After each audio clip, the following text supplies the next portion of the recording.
বন্ধুরা, কেমন আছো সকলে? আশা করছি সকলে খুব ভালো আছো, সুস্থ আছো। আবারও অনেক দিন পরে তোমাদের আমার চ্যানেলে জানাই সকলকে স্বাগত। তো গ্যাপে গ্যাপে ভিডিও দিচ্ছি বলে আর কি রেগুলারিটিটা মেনটেন হচ্ছে না। তো এই ভিডিওটা অনেক দিনের পুরনো। তো এই ভিডিওটা মোটামুটি রাখি পূর্ণিমা যেদিন ছিল তার ঠিক 2 দিন পরে। এমন না যে আমি ভিডিও করছি না, আমি কিন্তু ভিডিও ঠিকই করছি একদিন গ্যাপে গ্যাপে, কিন্তু সেগুলোকে আমার বলতে গেলে এডিট করে পোস্ট করা আর হচ্ছে না। আসলে এডিট করার সময়টাই পাচ্ছি না। এই টিউশন, তারপরে আরও ছোটো মোটো কয়েকটা আর কি টুকটাক কাজ করছি বলে এখন আর নিজেকেই টাইম দিতে পারছি না। এক্সট্রা যে টাইমটা হয় ব্লগিংয়ের জন্য, এডিটিংয়ের জন্য, সেটা আর আমি করে উঠতে পারছি না বলে আমার আর কিছুতেই পোস্ট করা হচ্ছে না। বাট আজকে আমি ভাবলাম যে না, আজকে একটু পোস্ট করে আমি ছেড়েই দিই। তো চেষ্টা করছি, বাট যতই চেষ্টা করছি রোজ দিন কিছু না কিছু করে মনের মনোবলটা ভেঙে যাচ্ছে। তাও আর কি এক্সট্রা করে যে সময়টুকু পাচ্ছিলাম ওইটুকু সময় বিশ্রাম করেই কাটিয়ে দিচ্ছিলাম। আর তার মধ্যে এই কদিন একটু রেজাল্টের চিন্তা নিয়ে একটু খুব ভয়ে আর কি ছিলাম। তো যাই হোক, এটা আস্তে আস্তে নেক্সট ব্লগে আমি বলবো। অনার্সের রেজাল্ট আমাদের দিয়ে দিয়েছে এত দিনে আর কি, যেই এখনের যে ভিডিওটা আমি পোস্ট করব, তো সেই সময় কিন্তু রেজাল্ট দেয়নি। তো রেজাল্টের একটা চিন্তা ছিল, তো তখন ওগুলো চিন্তা নিয়েই বলতে গেলে ভিডিও আর করতে পারছিলাম না। এডিটিংও ওইভাবে করে আর পোস্ট করার ইচ্ছে ছিল না। তো এখন যে আমি এডিটিং করছি, এখন অবশ্যই আমাদের রেজাল্ট কিন্তু দিয়ে দিয়েছে।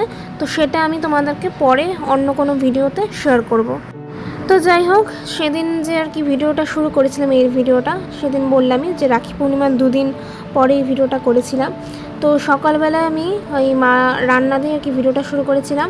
তো তখন সময় ছিল হচ্ছে কি 12টার মতো। তো মা রান্না বসিয়ে দিয়েছিল, প্রথমে চাল কুমড়ো ঘন্ট করলো, তো তারপরে দেখো মা এদিকে সয়াবিন করছে। তো সেদিন সম্ভবত নিরামিষই ছিল, তাই আর কি নিরামিষই সয়াবিন করলো, তো পেঁয়াজ রসুন দিয়ে করেনি। তো এইভাবে আর কি আমি সকালটা মার রান্না দিয়ে ব্লগটাকে শুরু করেছিলাম। তো একদিন গ্যাপে গ্যাপে কিন্তু আমার ভিডিও অনেক করা আছে, সেগুলোকে আস্তে আস্তে পোস্ট করব ভেবেছি।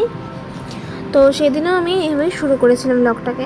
তো যাই হোক, আপাতত তোমরা ভিডিওটা দেখতে থাকো, আশা করি ভালো লাগবে তোমাদের। আর সেদিন ওই আমরা যেখানে আর কি ব্রহ্মকুমারীতে যাই, ওখানে বাবার ঘরে সেদিন রাখি পূর্ণিমা উৎসব হয়েছিল। ওই কোচবিহার থেকে দিদি এসেছিলেন। তো সেখানেও আর কি সন্ধ্যাবেলার দিকে একটা বড় করে প্রোগ্রামের মতো হয়েছিল। তো সেটা পুরোটা ভিডিও তোমরা দেখতে পেলেই বুঝতে পারবে। তো আপাতত তোমরা মার রান্নাটা দেখতে থাকো।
তো এতক্ষণ ধরে দেখলেই মা মশলা টশলা কষালো, এগুলো আর নতুন করে তোমাদেরকে কিছু বলতে হলো না।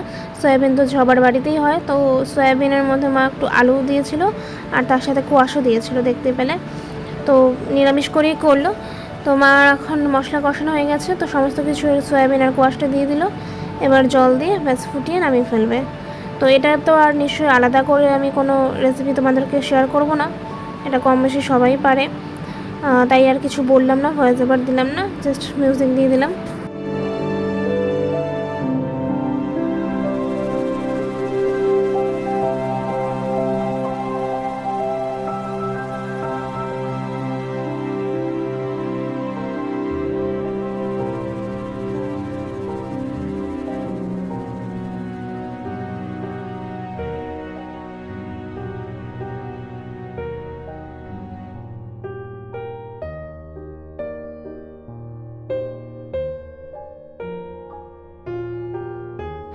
তো মার রান্না কিন্তু হয়ে এসছে। ব্যাস, আমরা সব খাবারের মধ্যে, সব খাবার বলবো না, সরি, মানে রসার ক্ষেত্রে আর কি বলতে গেলে, নিরামিষ কোনো কিছু যদি রসা করে তো ওগুলোর মধ্যে কিন্তু মা ঘি আর গরম মশলাটাকে বেশিরভাগ ইউজ করে। তো সব রান্নার মধ্যে দেখতে পারবে আমরা ঘি আর গরম মশলাটা ইউজ করি। তো ব্যাস, এটা দিয়ে নামিয়ে ফেলবে। আর এদিকে দেখো, বিড়ালটা তাকিয়ে তাকিয়ে দেখছিল, ভাবছিল যে আজকে তো আর মাছ হয়নি, তো শুধু শুধু গন্ধ শুনেও লাভ নেই, পরে একটু তাকিয়ে চলে গেল। আগে এই জানলাটার মধ্যে নেট দেওয়া ছিল না, তাই বেড়াল কিন্তু ঢুকে পড়তে পারতো, তার জন্য নেট দেওয়া হয়েছে বেড়ালের উপদ্রব থেকে বাঁচার জন্য। তো যাই হোক, দেখো এদিকে মার কিন্তু রান্না কমপ্লিট। সয়াবিনের কালারটা ঠিক এরকম হয়েছিল। তো দুবেলা আমরা খাবো, তাই মা মোটামুটি ঝোলি মতো করেছিল আর কি, ডাল যেহেতু নেই। তো মা রান্না হয়ে যাওয়ার পরে আমি ডিরেক্ট চলে গেছিলাম স্নানে। তো স্নান টান করে এসে দেখো এখন আমি কাপড়গুলো মেলে দেবো। সেদিন বলতে গেলে রোদটা আর কি কমই ছিল, তো রোদের ঝলকটা আর কি ভালো ছিল না, কেমন একটু মেঘলা মেঘলাই ছিল। তো বিকেলবেলার দিকে বৃষ্টি হওয়ার কথা ছিল, বাট পরের দিকে ভিডিওতে দেখতে পাবে বৃষ্টি কিন্তু হয়নি, ঠিকই ছিল আর কি বলতে গেলে। বাট সকালের দিকে একটু ওয়েদারটা ওই 1টা-2টো নাগাদ আর কি একটু মেঘলা মেঘলাই ছিল। তো আর ছাদে যাইনি, এই জন্য এখানেই আর কি কাপড়গুলোকে মেলে দিয়েছিলাম।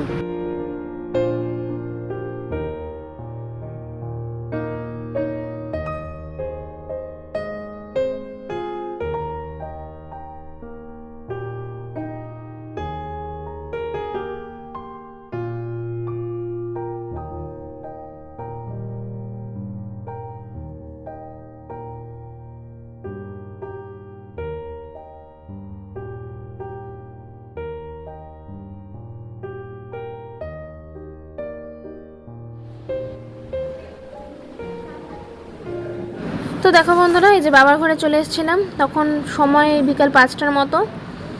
তো মানে দুপুরবেলার পরে আর ওই কাপড় টাপড় মেলে আর ব্লগ করিনি, ডিরেক্ট একবার বাবার ঘরে এসে ভেবেছিলাম যে ভিডিওটাকে স্টার্ট করব। তো এদিকে দেখো সবাই চলে এসছে মোটামুটি। তো এখানে বসেছিলাম, দিদি আসবেন, উনি প্রথমে পতাকা উত্তোলন করবেন, মানে ছাদে গিয়ে ওই বাবার পতাকা উত্তোলন করবেন, ঝান্ডাটা ওড়াবেন, তারপরে এই ঘরে এসে মুরলি পড়বে। তো এই অনুষ্ঠানটা নিচে, যে আমাদের সামনে বাড়িতে মেডিটেশন করা হয়, ওখানে তো ওপরতলায় আর কি মেডিটেশন করে রোজ দিন, যে মানে রোজকার যে ক্লাসটা হয় ওটা তো ওপরতলায় হয়, আর যখন এরকম বড় অনুষ্ঠান হয় তখন নিচেই এরকম এই বড় হল ঘরটাতে অনুষ্ঠানটা করা হয়। তো আমরা এখন সবাই দিদির জন্য অপেক্ষা করছি, দিদি আসবেন, তারপর আমরা মুরলি টুরলি করে সবাই একে অপরকে রাখি পরাবো। তো প্রথমে ছাদে গিয়েছিলাম, তো ঝান্ডাটা ওড়ালো, তারপরেই আর কি মুরলি টুরলি পড়া শুরু করেছিল। প্রথমে আর কি ঝান্ডা ওড়ানো দিয়ে আর কি উদ্বোধনটা করলো।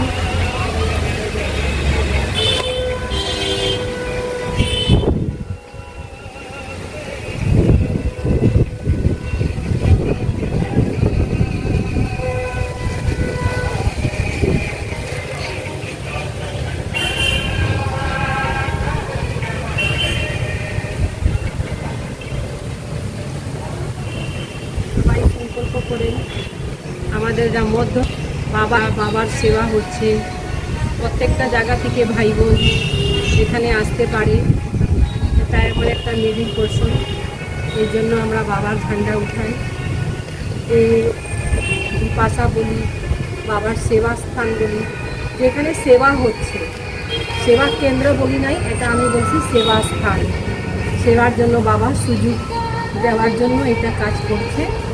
এই জন্য সবাই সংকল্প করেন বাবার ঝান্ডাটা সবসময় জানি এইভাবেই আমরা যেমন উমং উৎসাহ নিয়ে এখানে আসছি, সবসময় জানি আমরা আসতে পারি।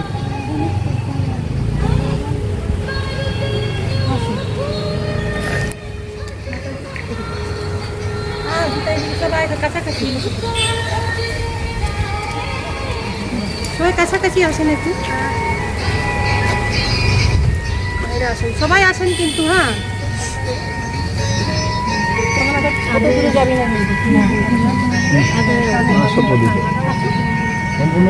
আসেন,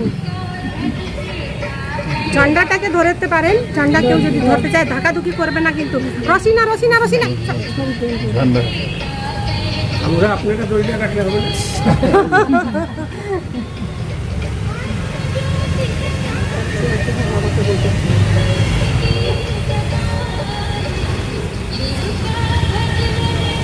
চকলেট আছে কিন্তু পড়বে।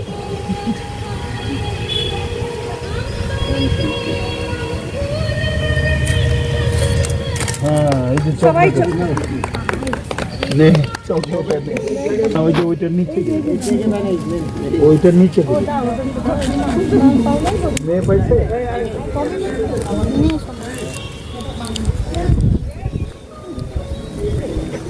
আরেকটু আরেকটু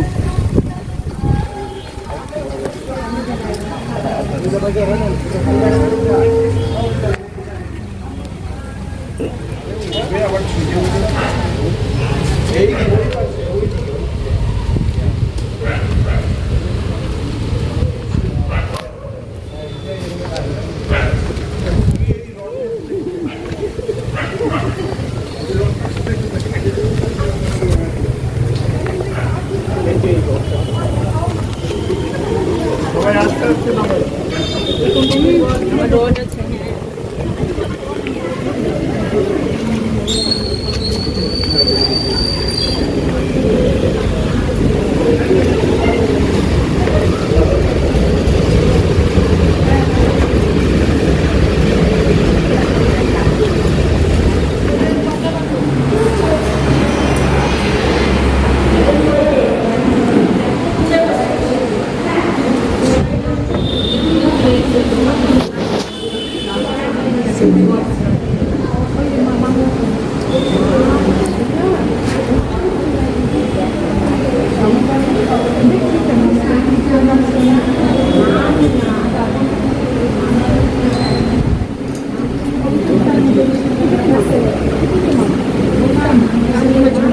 काम हो जाने वाला दूल्हा होता है ना, अच्छा ही नहीं हुआ उससे कोई नहीं रहा क्या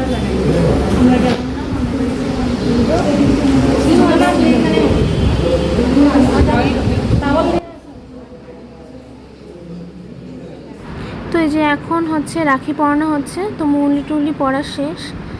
তো এটা হচ্ছে কি দেখো, আমি জুম করে যেটা দেখাচ্ছিলাম সেটা হচ্ছে কি মধুবন থেকে রাখিটা এসছে। তো মধুবন হচ্ছে রাজস্থানের আর কি, মাউন্ট আবুর ওখান থেকে এই রাখিটা এসছে। তো দিদি এটাকে নিয়ে এসছে সবাইকে একবার করে দেখানোর জন্য। তো মুরলি পড়ার সময় আমি আর ওই ভিডিওটা করিনি, ওটা আর কী করবো, তখন মুরলি শুনতেই ব্যস্ত ছিলাম। তো ওই যে এখন সবাই এক এক করে দিদিকে আর কি, দিদি রাখি পরিয়ে দিচ্ছে। তো তবে দিদি আজকে আর কি রাখিটা পরাতে পারছিলেন না, কারণ ওনার হাতে একটু ব্যথা পেয়েছিলেন, তাই উনি করেছিলেন আর ওনাকে হেল্প করেছিলেন।